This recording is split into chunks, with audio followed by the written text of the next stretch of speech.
台湾人才是主宰两岸和平不和平与否的关键，倒不是说什么阻碍两岸什么，因为这个态度跟观点是完全不一样。但如果有一天可以不发生战争，依然前进，那不是我们努力得来的吗？我相信这样的基础之上，台湾的前途是光明的。Ladies and gentlemen, welcome the host. 大罢免的这一个数据呈现出来的是，台湾民众对于民进党的这一种倒行逆施是不支持，且是这个数字或者这个程度是超出很多人的预料的。那么带着这样的一个感受，我们来到了目前的这个时间点，但是我们发现柯 P 被一审判17年后，应该还有上诉的机会是吧？好像还不是一个最终的，但是很多人觉得可能也不是很乐观了。然后还有第二个迹象是马英九基金会内部出现了一些人事斗争。我请教了一些对岸的其他一些朋友基本上给我的答案就是金溥聪代表国民党蓝营内部的亲美派，然后由于马英九这个比较老糊涂了什么，我觉得马英九先生呢，他也不是老糊涂，他一直就是这样子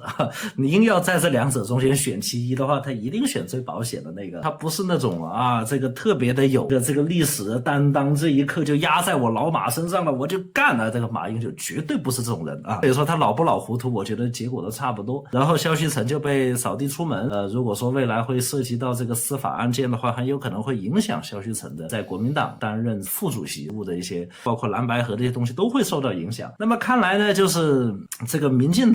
当局对于岛内的，无论是你们叫做这个亲陆的力量也好，或者说统派力量也好，的打压的力度还是很强。而且国民党内部自己的亲美派也很强势，而且他的活动能量比那一些主张投身致力于两岸交流的人还是要强很多的。就是面对这么样的一个情况，我不知道就是一休你觉得你是怎么看待未来，一个是今年的9合1，还是这个下一次岛内的最高权力交接，以及未来的两岸关系？这个问题很大了，所以分几个层次。先来讲讲国民党内斗的事情马英九这个家变表面上看叫做马英九办公室人事问题但是他发动者叫金溥聪嘛，金溥聪过去是所谓的国安局秘书长，再加上他事实上他长期都居住在美国，所以在台湾的很多政坛上，我引用邱毅所讲，因为这件事本身有3个层级可以看，最大的层级是中美博弈两岸问题，中等层级是国民党的路线之争权力斗争，小的才是马英九的马办的人事问题。可是怎么会用一个马办的人事问题去撬动这么大的一个纷争，说是不满萧旭岑的两岸路线，而且呢他所发出的声明叫做萧旭岑、王光慈，也就是后来接任萧旭岑的执行长职位他的同事。大家不要忘了马英九是美国博士去了美国回来，绝大多数都会跟美国保持一些特殊的关系，因为美国人非常重视所谓的精英吸收。但是马英九这个现象，他从他退任之前叫做不统不独不武，转变成两岸统一交流，这个东西对美国人来是能接受的，但他已经卸任了嘛，美国人大家的控制力大幅下降了嘛。再爆一个小料，马英九老早在1-2年前就已经下令任何人不得为他引荐金溥聪，那大家自己去想为什么？但金溥聪怎么冒出来的？所以马英九是下了一些决心在做这件事，尽管大家骂蓝色的内斗本身绝对不是人事问题，马办人事问题那个是最垃圾的，它的层次绝对是要拉高到更上一个层级。简单来讲，就是路线跟权力的斗争，而路线跟权力斗争其实是具体把中美斗争给映射到这上面。好，再来讲329凯道。329凯道主要是为柯文哲争一口气嘛，那蓝的上去是为蔡正元还有其他相关的蓝营被迫害的人士在司法上面。那为什么会这样呢？因为这个源头就一件事，民进党因为选举选不赢，所以用司法来刀来杀在野党。那民进党为什么选不赢呢？因为台湾的整个的政治风向在转变嘛。2025年大罢免大失败，多失败呢？第二次更惨，第二次比较少人知道，823那一次新竹县林思明立法委员国民党的选区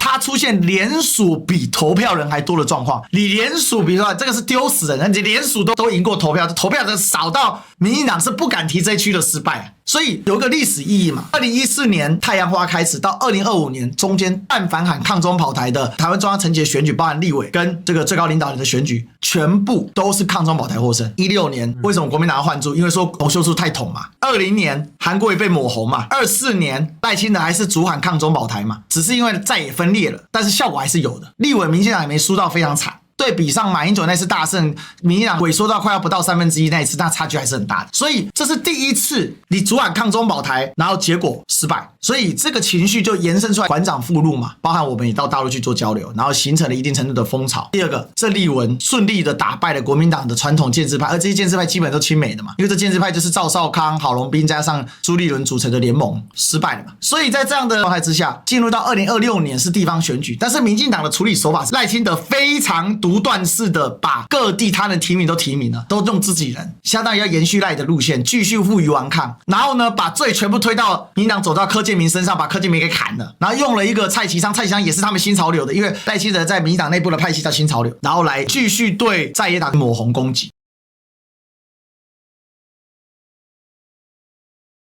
我当时马英九来哈尔滨的时候，我还是在现场采访，近距离的观察了萧旭岑、马英九等人在和我们互动的时候，包括他们两个人之间那种微妙的关系，我也有所观察。我是感觉到马英九是那一张招牌，那张招牌是我们目前能够找到对岸的能够有效对话的连接点，但其实萧旭岑是真正后面活动的那个人，把所有的这些活动、计划、想法把它付诸现实的那个人。这马英九是那个吉祥物，而萧旭岑是那个实际的执行者，是这么一个关系。然后呢，当时在哈尔滨的时候，天寒地冻，台湾的这些青年学子来到大陆，第一次来到这么北方的一个地方，大家玩的也很开心。但是呢，在我们看来，不要说屏幕前的各位，哪怕我就是当时在一线报道的记者，我自己都感觉到这种东西的作用到底有多少。两岸之间冰冻三尺啊，这些活动姑且来讲，它怎么样来讲，它也是正面的，敞开心扉，是吧？提供我们能够提供最好的东西来欢迎大家，但是它到底能够起到多少作用呢？包括就是马英九先生几次带团过来，很多朋友甚至就是说，我们也还要一定程度上的展示我们的胸襟。他来这边，他要大谈特谈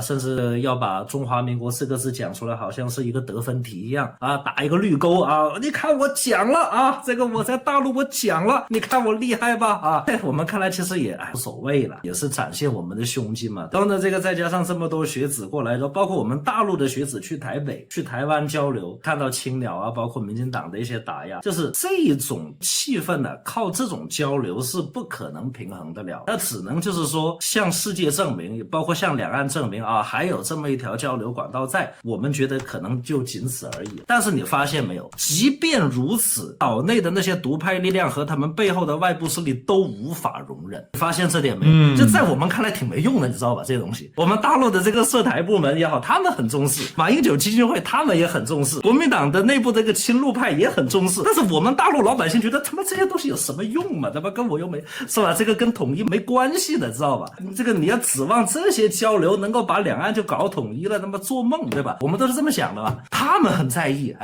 这个不单是亲陆派在意，对岸的这些亲美派和他们背后的老板，他们很在意。为了掐断这个东西，居然不惜使用金溥聪啊，或者说一些他们的代理人啊，来在国民党党内实现这个定点爆破，然后在这个民进党掌握的司法系统进行迫害。那好了，我们看到了，你连这个都容忍不了，你还指望我们大陆用什么和平的手段呢？这句话接下来就是我们要讲的很残酷的一点，除非我放弃。除非我们大陆放弃，不可能的嘛。我们把两岸交流之间的这个能软到什么程度，我们绞尽脑汁的去想了，怎么样不刺激敏感的部分，怎么样只把它限缩在由这个方面搞起，然后不去触碰那些东西，先搞起来再说。你连这个都接受不了，连这个都要掐断的话，那你还指望我们大陆用什么方法？你还指望我们用什么办法？我们的和平还有哪些空间可以去为和平统一去努力呢？是吧？然后如果说你们这一回把萧旭岑也靠边站了，柯 P 也关进去了，然后呢，这个蔡正元这种也关进去了，然后郑丽文还不一定能够撑到蓝白合也要出现问题的话，我只能说就是岛内的执政者和背后的这些没有给友善留空间，原因在这里。其实刚才杨胜所说的，我觉得台湾人最要校正的就是那个态度问题，不要老让大陆人觉得你是端着。再来第二个就是台湾人才是主宰两岸和平不和平与否的关键。第三个，台湾人要对自己在台湾政治外扩到两岸问题上这件事情要负上全责，因为很简单，大陆几十年来国台办的态度都是一样，大陆接待马英九的规格之高啊，接下来大家等着看，正席会一定办，那接下来接待正主席的规格会是什么样？那既然叫正席会了，那大家也知道谁会见正主席嘛，就是主席之见。面嘛。那你就说这凭什么呢？这不国民党台湾都不是执政党了，凭什么去呢？这就是大陆的诚意啊。那既然大陆都给出这么大的诚意了，那台湾人大家自己要去思考这个问题。那你要不要在26年下架民进党？你要不要在28年彻底的击溃民进党？这你要负这个责任嘛，倒不是说什么阻碍两岸什么，因为这个态度跟观点是完全不一样。我讲白了，这是一个台湾人的自救运动，但是同一时间，当然大陆老百姓不需要理会你这些嘛，我干嘛给你耐心？那是你台湾内部的事情。所以我们做什么角色？我们就在沟通这件事，我们在努力了，在努力把民进党拿下来，不会让两岸走向那个最极端的结果，那也不会让两岸继续回到马英九时代，就只是单纯的交流不谈，让更多的在野的政治人物有更多的底气去充分认识到大陆的崛起是一个不可避免、不可回避的历史事实，现状就是如此，你必须得谈，你必须有更深度的内容，而不是停留在所谓马英九时代。这个是觉得你们对岸这个环境确实是比较恶劣，但是我是在想的，就是我理解你的呼吁啊，台湾岛内的这些朋友们呢，因为在 YT 上的这些朋友可能也有一些是对岸的，我只能说啊，就是我们读历史啊，相信关注历史歌的朋友们对历史也是很有了解的。从历史上看，我也一而再再而三的讲，两岸问题的解决，或者说台湾命运的归属，从自古以来由台湾岛内的力量来决定的案例一次都没有。无论是之前啊最早被大陆发现，还是这个比如说孙权去开发，到后来大家比较熟悉的郑成功是吧？这个从荷兰人的手上把它抢回来，还是荷兰人去殖民它，然后再到后来施琅帮满清实现了两岸的统一，再到后来就是日本从满清手上把它抢走，然后再加上就是日本战败后两岸短暂的统一后，再到我们现在的这个状态，岛内一直是一个被动接受的状态，就是由外部的力量，只要它够强，比如说日本强，他就把它给占了一段时间，然后大陆这边强，像古代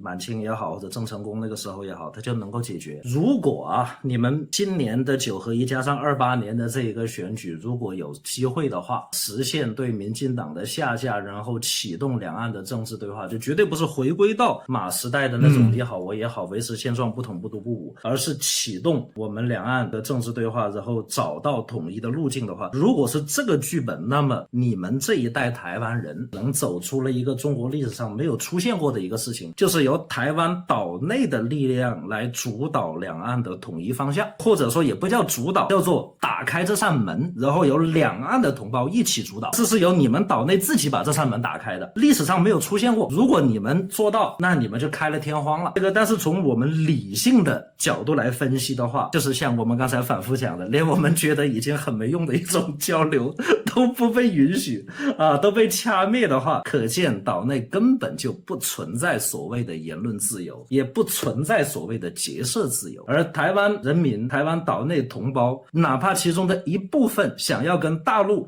交流友好然后从中慢慢的打开这一个缺口的自由也没有，有一股力量就会无形的把你掐灭，要在意时时刻刻的谨慎的去应对这些变化。那么如果是这样的话，台湾岛内的民众，除非你们拿出这个武装斗争的这一副棋，否则用你们岛内已有的现有的政治框架、法律框架进行用选举政治的方法去完成对这个东西的夺取的话，你不要说在台湾，在19年之前的香港，我们建制派想当个君子都当不了的。他们背后的外部势力有100种办法控制香港本土的媒体，控制香港特区政府内部的一些所谓的两面人或者绥靖派、两面派，然后再加上香港立法会中的泛民派，能够把你这锅粥搅得稀巴烂。最后我们没办法，我们只能通过中央、通过全国人大的办法来把这个最真实的、最保底的那个定海神针拿出来，才把这个局面扳回来。台湾有这个条件，台湾连这个条件都没有。所以如果你们做成了，那是一个奇迹，我只能说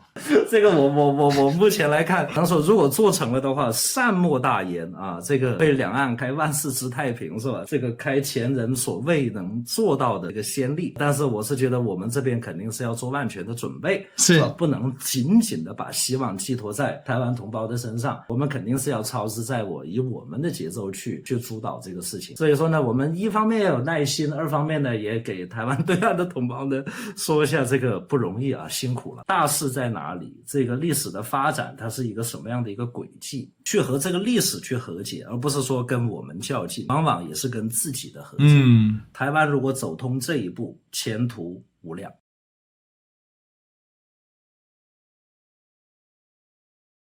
就是两岸之间我们这一代人这个交流产生的这一些效果，最后的作用总得有一次总检验或者总交付。那么这一次交付其实很近了，接下来我讲的不是我的观点了，是我根据现实情况的分析。这个它客观可能就会这样发生，不代表我主张它这样子。目前来看，我们到底对于这件事情怎么解决，是放在我们整个大框架，或者说我们复兴的整个大框架里面来看的。接下来这一年的时间里，就是26年这一年的时间里面，会和美国进行比较关键的几次互动。这几次互动呢，可能会决定的不仅仅是中美之间贸易间的问题，关税接下来是不是要继续处理，继续维持现有水平，其他一些合作领域是不是要放开，可能还会涉及到特朗普接下来剩余的任期之内中美双方该如何相处的问题。那么中美之间最敏感的那根线，最麻的那根筋，台湾问题，我觉得是绕不开的。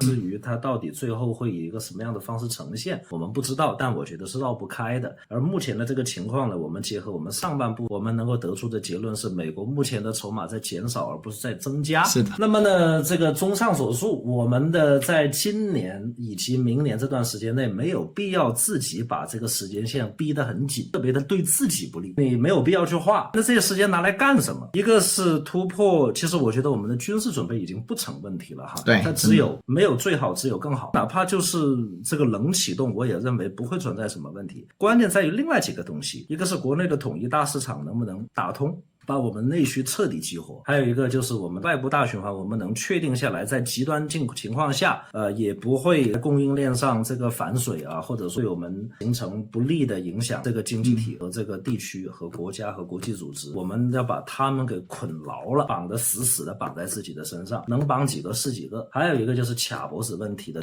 突破和解决，这些卡脖子问题既包含大家都比较熟悉的半导体，也有些大家看不到的一些部分，就是呢，还有一个就是卡脖子问题。那么这个卡脖子问题呢，我们如果说能够用1到2年的时间内解决的话，那么而且我们要提醒大家，这种东西一旦解决了，可能呈现出来的方式不是那一种解决了大家公之于众啊，然后告诉大家我们解决了啊，庆祝股票大涨，然后这个鞭炮齐鸣锣鼓喧天，不是那个画面的。它可能解决了也未必公布，可能只有在具体的行业上具体的点位上有部分人会有感知。为什么？他要防制裁，打断这一类东西突破的这个外力，所以说它会维持低调。所以说它到底突破没有，我们可能在最终检验之前也未必得知。然后最后就结合到刚才我们讲的那点，要不要等到28年让他们来一次看看。如果成，我们就照着这个，我们就唱文戏为主，武戏为辅。如果他们不成，就主要唱武戏了。有可能会朝这个方向发展。所以说，很多朋友期待的27可能也未必会如期而至。这是我自己的分析啊，未必对啊，而且它也不是我的观点，这是我的分析，它不是我的主张，这个供大家参考。所以说，我们不会在这个时间线上自己逼得太紧，建成国内统一大市场，来几年是我们解决卡脖子问题。在这里面，大陆来台湾两岸交流有没有空间？有啊，空间大。台湾有很多东西，只要不要被美国制裁的话，大陆不是方便了很多吗？这个事情不是很好搞吗？那有些东西我们就不好讲了吗？对吧？对不对？两岸交流又不是只限于科技、军事、人啊。马英九时期的两岸交流那个帽子完全不接受，戴在我们新一代人的头上。对，当然你戴，我尊重你戴我的权利，但是我有不接受的权利啊。大家理解这个概念就好。做万全的准备这件事情是绝对的，所以我觉得台湾人也不要对大陆做万全准备这件进行应激。大陆做万全准备，那是一个大国负责任的逻辑，你台湾人不用去掺和它。第二个，就两岸关系这件事情，历史给了我们一个当口，什么当口？就是台湾有机会自救的当口。所以25年、26年、28年自救机会不就来了吗？第三项是我们不应该主观期待大陆老百姓给台湾人空间，因为这是历史的积累，大陆老百姓不需要给你空间。但如果大陆老百姓给你空间，但是我们应该要和气的去接受这件事，而且呢，创造善意。创造两边的和善的空间。如果有一天发生战争，那我们得接受这个残酷的结果。但如果有一天可以不发生战争，依然前进，那不是我们努力得来的吗？那这样子的话，我相信这样的基础之上，台湾的前途是光明的嘛？两岸的繁荣可以得到更大的延续，那不是好事吗？历史的当口正在台湾人的肩膀之上，台湾人要扛起这个责任，努力的去打败民进党，这样子才是一个负责任的态度。大陆老百姓如果不给你机会，那是没办法，那个是历史的积累。那如果给你机会，兄弟之间彼此的帮扶，互相提升彼此的友谊，这就是两岸交流的意涵。